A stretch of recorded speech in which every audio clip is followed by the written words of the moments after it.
video like this just by typing a few texts in, right? Have a picture of anything and integrate it with the video that you take from your phone, right? Or just put 3 pictures and a scene can be created for you using essentially free software that's on the web today, right? I mean, to have that type of tool really, I think, unleashes a level of creativity that's never been accessible. You know, the last thing that kind of happened was having essentially a phone in our pocket that has a camera, and now everybody's a photographer, right? But now everybody can be a filmmaker, and I think it's an exciting time for the film industry. You know, you can essentially, with a few text messages and a picture, create any scene you want. And I'm going to try to go quickly because I have a lot of content. And a lot of people talk about characters and character consistency and emotional control. You can actually have that as well, right? So to be able to put a character, keep it consistent, have any emotional expression. So do you really need human actors anymore? I think the answer will be less and less so over time. In fact, here's a movie trailer that was a 2-minute long movie trailer that looks fairly good quality. I think if you didn't tell people, they would probably think that it was a relatively high budget film. This 2-minute trailer was made for $90-something by one person over a weekend, and including the audio, the video, the special effects, the music, all of that with essentially under $100. If you extend that out for a full motion movie, it's a few $1,000s, right? Versus hundreds of millions of dollars that you would expect for something of this kind of quality of result.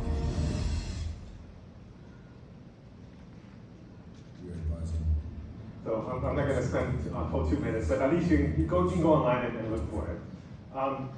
Now, once you have this content, you can also have new devices like the Vision Pro, who can actually now create an environment where you can integrate the environment together with the film that you're watching. So you have a fully immersive experience, even though you're watching a 2D piece of content. Okay. In fact, I think content creation is going to be more and more driven by conversation. So a year ago, I was at South by Southwest, and there's a program called the Toastmaster. It was one of the experiences there, where you essentially fill out this little, it's all available today. Right? And then you can even insert avatars or 3D characters into it, so now you can be in this world. So the idea of having an instant created, generated 3D world is becoming true. In fact, I don't know if you guys have heard about World Labs. It's the company by Fei Li, one of the researchers at Stanford. And she's now, you can type in a world of what you want. Within a few seconds, it generates a 3D world for you that you can move. I mean, the movement right now is maybe like a couple of feet or 10 feet, a few feet.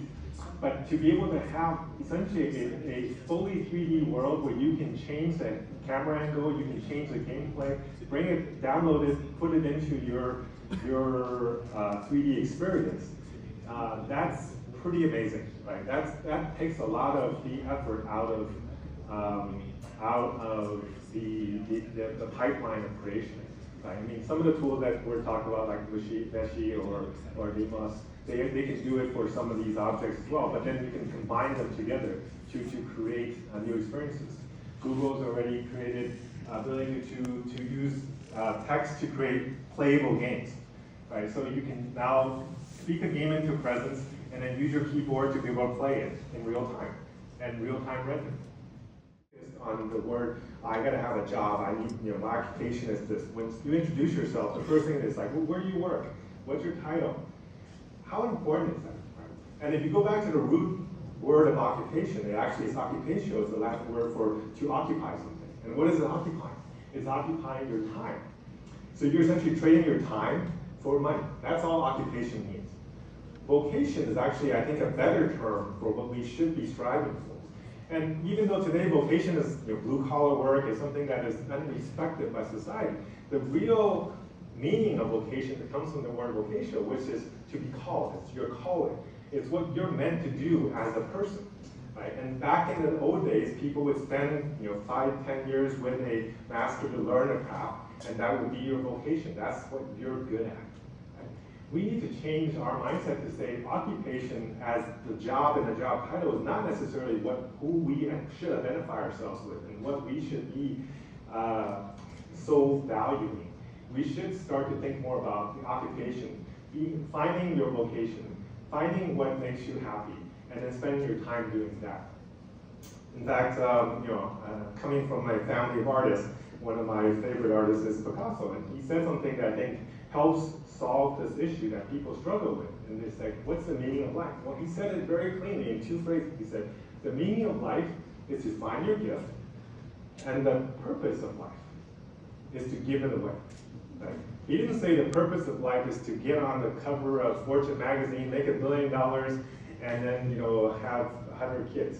Right? That's not the idea of success, right, from his perspective. And I think that actually makes a lot of sense what he's saying. And what he's saying is, find what really makes you happy, what you're really good at, and then give that result to the world.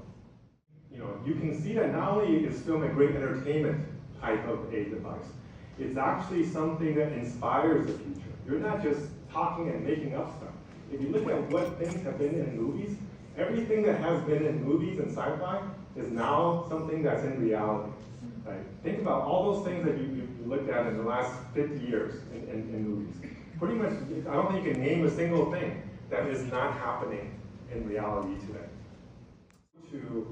To make a movie is actually to be able to control the future, because you are inspiring the next generation of people who will create those products, even if you're not the technologist that will make it. A lot of people don't know this name. You probably haven't heard the phrase, that the full phrase is actually, beneath the rule of men entirely great, the pen is mightier than the sword. So when you're living in a world where the government is willing to listen to reason, then it's actually very important to use reason versus using force, using violence to solve your problems. The future is actually now, the prompt is actually greater than the sword. That's the future you're living in right now. And to solve these, we actually have the ability we need to do a few things. We need to educate the public, we need to create a regulatory body that's international versus being focused on national. Through pooling resources, through societal consideration, and then making sure the benefits are distributed globally, not to an individual country. This picture I made just for you guys, because you guys are filmmakers. Now, when you look at superhero movies, what's more important, the hero or the villain? Makes a good movie. The villain, right? Why? Because the superheroes are actually really reactive, not very sophisticated, not very complex characters. It's like the villain has this big giant plot to take over the world, or to rule the universe, or kill half the people in the world. And what does the hero do? They're like, oh, they're going to do that. Okay, I'm going to go fight them to try to stop that from happening. They have more money than the bad guys. They have more power than the bad guys. But they're not going out there creating the plan to save the world, to make it better, right? So my suggestion for you is, instead of facing your future trying to be the hero, plan like the villain, but act like the hero, okay? So we actually can learn a lot more from the villain than we can from the hero in most movies. And we need to make sure that we actually understand this phrase, which is, because we are in this time, because we have the power of the prompt, we are able to have influence beyond what's normally possible to us. So we need to take that responsibility seriously and help change the world. And this point is actually very important.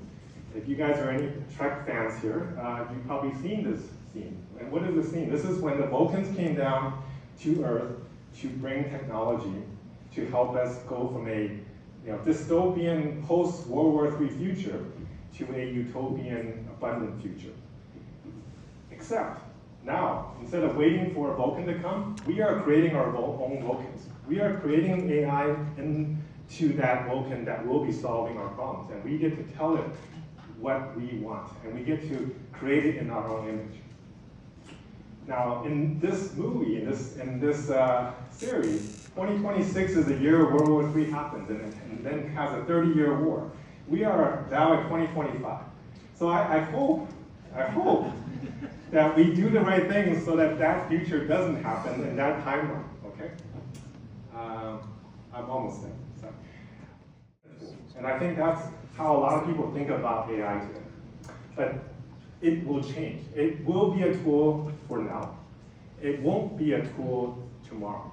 Very soon, the tools will have agency, and they will be able to go do things so that we don't have to. It becomes our patron. It allows us to have the time to then focus on things that we are good at and that we enjoy. When I talk about AI, the next phase, it will be our patrons. Just like Michelangelo had 3 years to carve this statue because he had the Medici give him the money to spend time to go do that. Right? Otherwise, he would be out there, selling stuff at some market, and he wouldn't have been making things. In fact, that's where they found him initially. The next phase is actually, it will be our progeny. It is taking into all of the culture, all the learnings, all of the art that we created and ingesting it into our memes are becoming its genes, right? So it actually, we should not be afraid of it being smarter than us. We should not be afraid of it being more capable than us. Just like our children, when they grow up and they're more successful than us, we're proud of them. We should take that perspective with AI. So I hope this is giving you a little bit an overview effect. My last message to you is go out, make that next masterpiece, spread the message of abundance, spread the message of cooperation, and help be the choreographer that decides what our next reality looks like. Don't be the audience that just let it happen to you. You have an opportunity with your art, with your craft, with your films, to go and change messages in an influential way that is far beyond people in the past. So take that responsibility seriously. So I made a little film for you guys. And a song.